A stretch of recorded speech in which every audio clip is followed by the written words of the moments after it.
There's a reckoning happening right now, and it's beautiful to watch.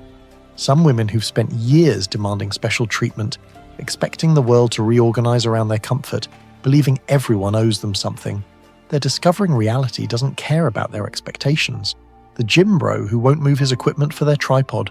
The restaurant that won't comp their meal for being an influencer.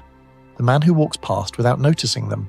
Reality is undefeated, and these wake-up calls are multiplying daily.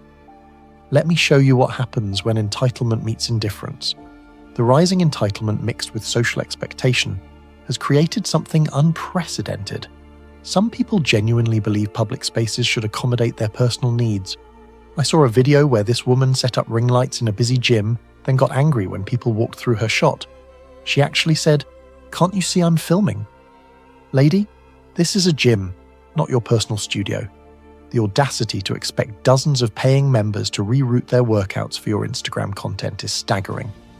But here's what's happening. People are done accommodating. That gym bro who kept using the equipment in her background? Hero. The guy who photobombed her deliberately? Legend. Because they're teaching an important lesson. Your comfort isn't everyone else's responsibility. Your content creation isn't a public priority. Your emotional needs don't override everyone else's right to exist. The attention-seeking versus actual self-worth paradox is fascinating to observe.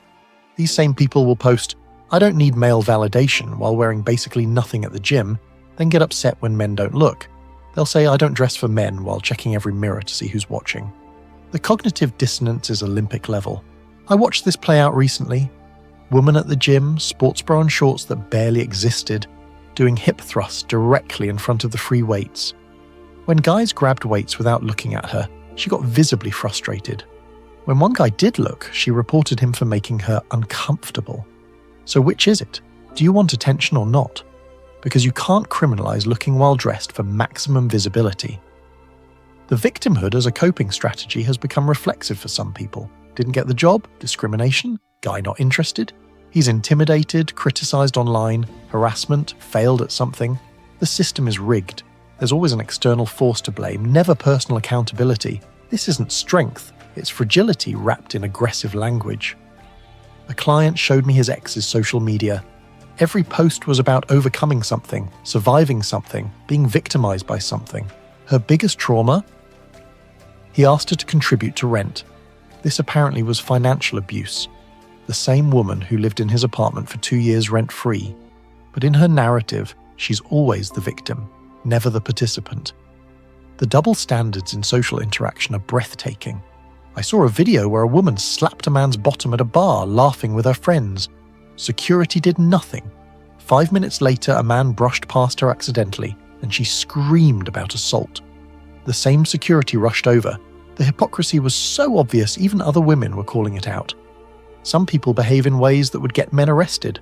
Grabbing without consent, following people around, taking photos without permission, making sexual comments, all while expecting zero consequences.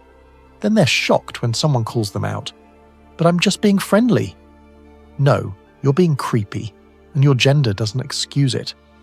The using men as resources mentality has become shameless. Dating profiles literally listing financial requirements. Must make 6 figures. Must own a home. Must pay for everything. But ask what they bring besides their presence. I shouldn't have to prove my worth. Your worth is assumed, but his must be demonstrated through bank statements. I know a guy who went on a date where she brought 3 friends. They ordered lobster, expensive wine, desserts. When the check came, they all looked at him. He paid for his meal and left. They blast him online for being cheap. The entitlement to spend strangers' money is sociopathic, but it's been normalized in some circles. The overestimation of their own value while harshly judging others is comedy. Some people who are objectively average will rate themselves 10 out of 10 while calling decent-looking men mid. They'll demand perfection while offering participation. They'll have a list of requirements while bringing debt and drama. This delusion gets shattered in funny ways. Woman rejected a co-worker for being beneath her. He started dating someone younger and prettier. Suddenly she's interested, but he's moved on. Now she's telling everyone he played games with her. No, you overplayed your hand based on an inflated sense of worth. The lack of self-awareness about behavior is stunning. They'll cause scenes in public, then wonder why people avoid them. They'll be aggressive, then claim they're just passionate. They'll create drama, then complain about drama. The common denominator in all their problems? Them. But that connection is never made. I witnessed this at a coffee shop. Woman berating the barista about her order, causing a scene, holding up the line. When someone told her to relax, she exploded about women not being allowed to stand up for themselves. No, you're not standing up for yourself. You're having a tantrum over oat milk. The insecurity hidden behind loud confidence is transparent to anyone paying attention. The louder the proclamation of being a bad bitch or queen, the deeper the insecurity. Truly confident people don't need to announce it constantly. They don't need validation from strangers. They don't melt down when ignored. Watch what happens when these confident people face actual confidence. A man who's genuinely secure, who doesn't chase, doesn't simp, doesn't notice them, they lose their minds. Because their entire self-worth is built on male attention, and indifference destroys them. The mask slips immediately when they encounter someone who doesn't play their game. Here's what's really revealing. Watch how differently they treat attractive versus average men. The hot guy at the gym can literally do anything and it's fine. Stare, approach, even be aggressive, all acceptable. But let an average guy make eye contact. Harassment. The same behavior gets completely different responses based purely on the man's appearance. Then they wonder why average men have stopped trying. The social media distortion creating identity crisis is epidemic. Some people don't even look like their photos anymore. Filters, angles, editing, creating fictional versions of themselves online. Then they're devastated when real life doesn't match the fantasy. When someone meets them and isn't interested because they've been catfished. I had a friend who met someone from a dating app. Her photos were from 5 years and £50 ago. Every picture was filtered beyond recognition. When he politely ended the date early, she accused him of being fat-phobic. No, he just expected to meet the person in the photos, not their distant relative. The reality exposure versus persona collapse dynamic is painful to watch. When that carefully curated image meets reality, the reaction is often violent. Not physically violent, but emotionally explosive. The persona they've built can't handle truth, so they attack the truth teller rather than face facts. Some woman posted a video of herself at the beach talking about being a goddess among mortals. Someone posted security footage from the same beach, same day, without filters. The difference was shocking. Her response? Trying to get the person banned for harassment. Reality is now harassment. The rejection intolerance reveals narcissistic tendencies in many cases. They genuinely cannot process that someone might not be interested. In their mind, disinterest equals disrespect. Not being chosen means something's wrong with the chooser, not them. This isn't confidence. It's delusion. A bartender friend tells me stories. Some women will literally follow men around the bar after being rejected, grabbing them, insulting them, throwing drinks. But if a man did this, police would be called. The same behavior, different consequences based on who's doing it. The misinterpretation of men's behavior as either threat or interest is exhausting for men. Guy at the gym working out, he's showing off for her. Guy sitting alone at a cafe, he's too intimidated to approach. Guy walking the same direction, he's following her. Sometimes a workout is just a workout. Sometimes coffee is just coffee. This hypervigilance combined with main character syndrome creates impossible situations. Men can't exist in public without being assigned a role in someone's internal drama. You're either a potential threat or a failed admirer. You can't just be a person going about your day. The hypocrisy in relationship expectations is laughable. Some person living with parents, no car, no savings, demanding a man with his own house, luxury car, investment portfolio. When asked what they bring to match that success, they say, myself. As if their mere existence equals years of work and achievement. The projection is obvious. They condemn men for the very things they do. Men are so shallow while having height requirements. Men only want one thing while offering nothing else. Men are gold diggers while expecting everything paid for. The lack of self-reflection is stunning. The emotional instability and attention addiction creates public spectacles, drunk confrontations, jealous outbursts, attention-seeking behavior that would embarrass a toddler. But it's reframed as living my best life or being real. No, you're being messy and everyone's tired of it. Club promoter friend tells me they actually have a list of people banned for this behavior. Starting fights over imagined slights, throwing drinks when ignored, causing scenes for attention. These aren't teenagers. These are grown adults who never developed emotional regulation. Society minimizing male victimhood makes everything worse. When men experience harassment, it's comedy. When they're abused, they're weak. When they're used, they're stupid. This double standard enables terrible behavior because perpetrators know there won't be consequences. There was a video of a woman repeatedly grabbing a man at a party despite him saying no. Comments were laughing, saying he was lucky or gay for rejecting her. Reverse those genders and it would be evidence in a criminal trial. But male consent is treated as a joke. The entitlement extends beyond dating into every area, demanding special treatment at work while doing less work, expecting promotions based on existence rather than performance, getting angry when merit actually matters, the shock when the real world doesn't operate on their terms. A manager friend had to fire someone who literally didn't do their job for months. Her response? Discrimination lawsuit. Her evidence? She was the only woman fired, because she was the only one not working. But in her mind, being held to equal standards was oppression. The social media validation economy has created monsters. People who measure their worth in likes, their success in followers, their value in comments. When that digital validation doesn't translate to real-world respect, they malfunction. The algorithm loves them. Why doesn't everyone else?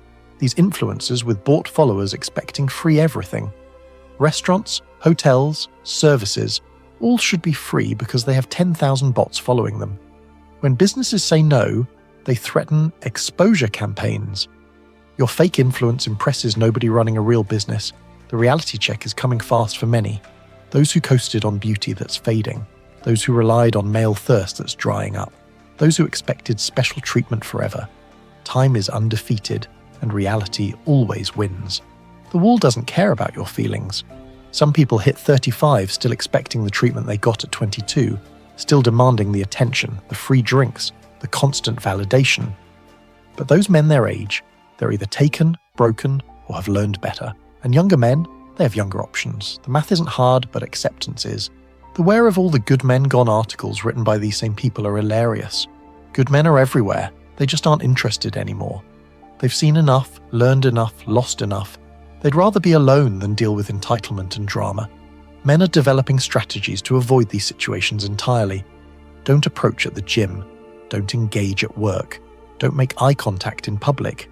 Don't help strangers. The risk-reward calculation has shifted. Being helpful might get you accused. Being friendly might get you sued. The soft guy era isn't about men becoming weak. It's about men refusing to play a rigged game. Why pursue when pursuit is criminalized? Why provide when provision isn't appreciated? Why protect when protection is seen as patriarchy? Men aren't retreating. They're reallocating resources to themselves. The backlash is building in ways some people don't see yet. Men comparing notes, sharing experiences, warning each other, forums, groups, conversations, all spreading awareness. The locker room talk some people feared was about objectification. It's actually about protection and pattern recognition. Young men especially are learning early. They're seeing what happens to their fathers, brothers, friends. They're watching court cases, divorce outcomes, false accusations. They're doing cost-benefit analysis and choosing differently. The behavior that works on previous generations doesn't work on them. The dating app data shows this clearly. Most men swipe rationally. Most women swipe on less than 5% of profiles. Then wonder why those 5% won't commit. You're sharing those men with hundreds of others. The math doesn't work, but acknowledgement would require accountability. The cognitive dissonance when confronted with facts is predictable. Show them statistics. Not all women. Point out patterns. Who hurt you?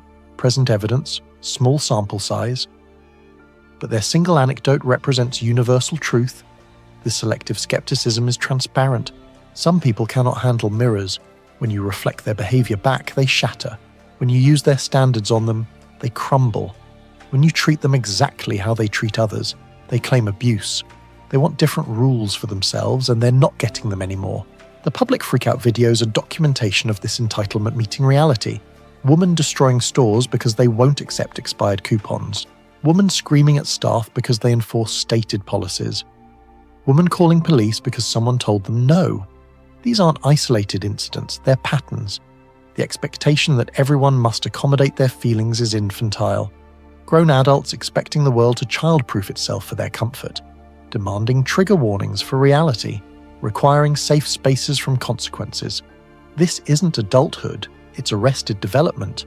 But reality doesn't care about your feelings. Bills don't care if you're stressed. Employers don't care if you're not a morning person. Time doesn't stop because you're not ready.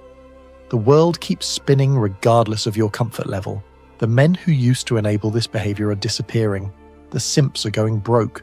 The white knights are getting burned. The nice guys are learning better. Without that enabling support system, reality hits harder. And some people are completely unprepared for unsupported reality. The strong independent narrative collapses quickly when actual independence is required. When there's no backup, no safety net, no one to blame or bail them out. When they have to actually be strong and independent, not just post about it. The performance meets reality. I watch some people struggle with basic adult tasks their partners used to handle. Taxes, repairs, planning, budgeting, all foreign concepts. They wanted independence but never developed independent skills. They wanted equality but not equal responsibility. The generational divide is interesting. Older women often tell younger ones the truth, but they're dismissed as bitter or jealous. These older women have lived through the consequences. They've seen how this plays out. But wisdom is ignored because it contradicts the narrative. Some grandmother told her granddaughter, "You can't be a queen without a kingdom to run." The granddaughter posted it mockingly online. The comments roasted grandma. But grandma had a 50-year marriage. Granddaughter can't keep a relationship for 50 days. Who's really winning? The culture is starting to shift back toward reality. The pendulum went too far and it's swinging back. Merit is making a comeback. Accountability is being demanded. Consequences are being enforced. The free pass is expiring. 30-45 companies are quietly rolling back programs that prioritized feelings over performance. Universities are reinstating standards that were lowered. Reality-based assessment is returning because fantasy-based operation doesn't work in competitive markets. The social media algorithms are changing too. Rage bait and victim content get less reach. Actual talent and value get promoted. The attention economy is recalibrating towards substance. Empty validation farming is becoming less profitable. Some people who built entire identities on victimhood and entitlement are panicking. Their currency is devaluing. Their tactics aren't working. Their demands aren't being met. The special treatment they counted on isn't materializing. The bargaining phase is beginning for many. Suddenly they're traditional when that benefits them. Suddenly they appreciate good men when options dwindle. Suddenly they're not like other girls when differentiation becomes necessary. But the internet remembers everything. The receipts are extensive. Years of posts demanding special treatment, videos of public meltdowns, dating profiles with delusional requirements, all documented, all searchable, all permanent. The persona they created is now their prison. Men are learning to check these receipts. That sweet traditional woman you met.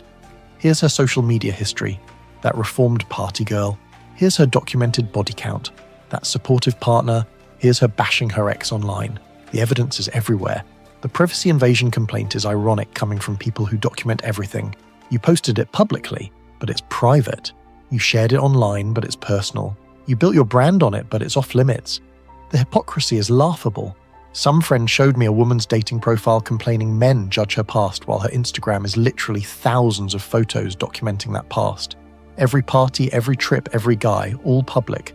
But checking publicly available information is stalking now.